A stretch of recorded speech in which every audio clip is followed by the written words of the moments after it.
Thanks very much, Len, to our distinguished guests, especially my parliamentary colleague, Deb O'Neill, ladies and gentlemen.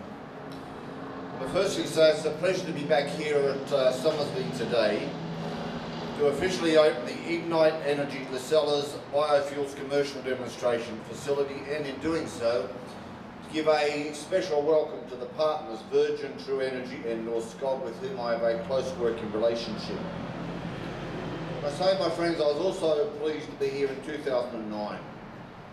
That's when I announced the initial funding by the Australian Government, 2.3 million, to support this project as part of our first second-generation biofuels research and development program. I simply say that from the taxpayer's perspective, it's actually good to see taxpayers' dollars well spent. We now move this technology to the next stage towards a fully functioning commercial demonstration plant, which is a huge step forward, especially given our challenge in terms of the clean energy debate. Can I say this also reinforces the draft energy white paper that I released yesterday? Because in many ways that draft energy white paper was focused on the use of the market. That's why we had a debate about putting a price on carbon, with one major form of intervention, that's the renewable energy target of 20% by 2020. For those reasons, state and territory governments have got to also front up to winding back the dog's breakfast of clean energy initiatives that they have put in place over the last decade, during a time which we have not resolved nationally the all-important issue of putting a price on carbon. And that is very much raised in the energy white paper of yesterday. But in many ways, the energy white paper is also essentially related to the government's clean energy strategy. And that's about investment in technology.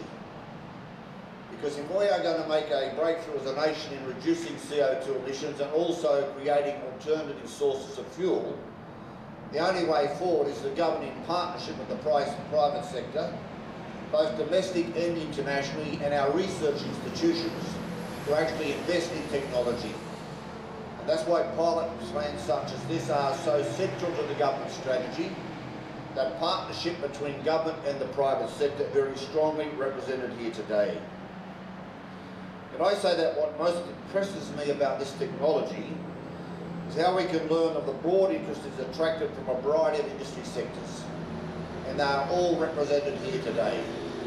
From the energy sector to the potential use of forest waste in the future, which is exceptionally important in terms of the reduction in the demand, for example, for newsprint at this particular point in time. And I might say the aviation industry, which is under huge pressure at the moment, given the price of oil. That's why, can I say, the resolution of the Qantas dispute was so important, because Qantas was being crucified over an extended period, and we're finally close, which is very important to me as Minister for Tourism, to the resolution of those industrial issues, because as Minister for Tourism, Australia needs a viable aviation industry, especially given the price of energy at the moment in terms of the price of avgas. And that's why the commitment of Virgin to this project is so important to me.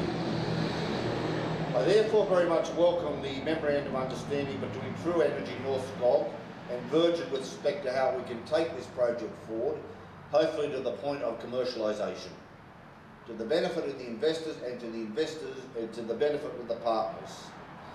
The agreement reached between True Energy and Ignite Energy is to locate a commercial demonstration plant at Yallourn Power Station, Latrobe Valley in Victoria.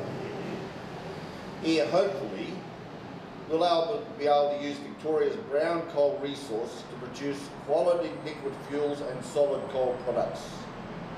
And I say, as someone deeply involved in the contract foreclosure process in the Latrobe Valley at the moment, to potentially take out some of the system, some of the high emitting coal-fired power stations. This project is central to our vision about the future of the valley.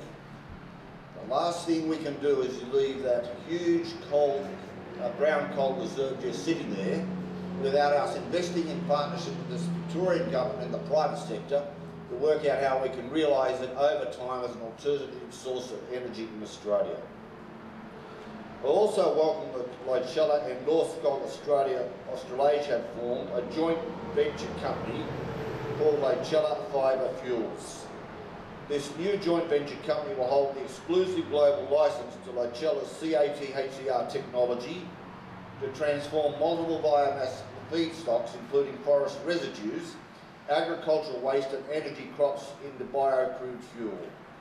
That second generation opportunity is also exceptionally important, with a production plant in either Australia or New Zealand. I then go to the importance of the MOU with Virgin Australia.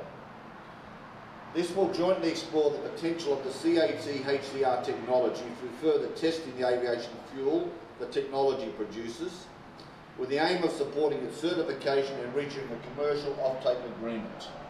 As I've indicated as Minister of Tourism, the aviation industry and alternative fuels is very much part of our challenge with respect to the clean energy debate.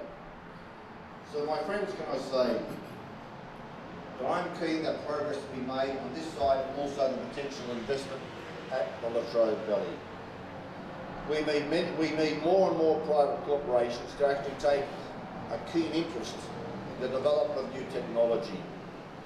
This is about assisting us in reducing emissions, but also providing a cost-effective and reliable supply of energy, potentially an alternative to oil and a contributor to our energy security. I also want to reinforce what I've said on a number of occasions, including yesterday. It's time we had an honest debate in Australia about where the green jobs are going to come from. They are not going to come from manufacturing.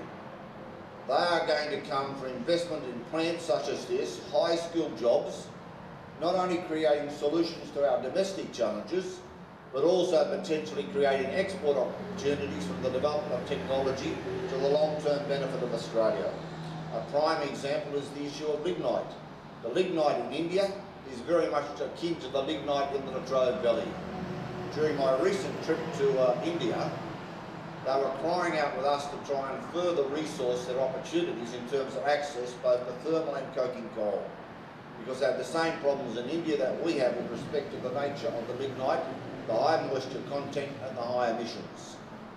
So therefore I simply suggest this is not only of major significance domestically, these projects are of major significance to Australia in the international sphere, and can also say assisting in diversifying our economy, with a view tending to emerge in Australia at the moment that are all too much just focused on the resources and energy sector.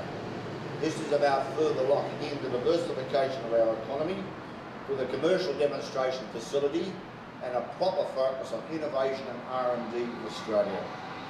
So can I simply say on behalf of the Australian Government, all those in attendance, thanks for the progress of the project to date. It is a huge achievement, and I look forward to further visiting this site and, I might say, the Latrobe Valley, where I visit on a very frequent occasion at the moment, to actually see these investments turned into real commercial opportunities in Australia, creating real jobs and, importantly, creating further export opportunities for Australia, whilst also assisting on that complex challenge on the climate change front. Thanks for your attendance.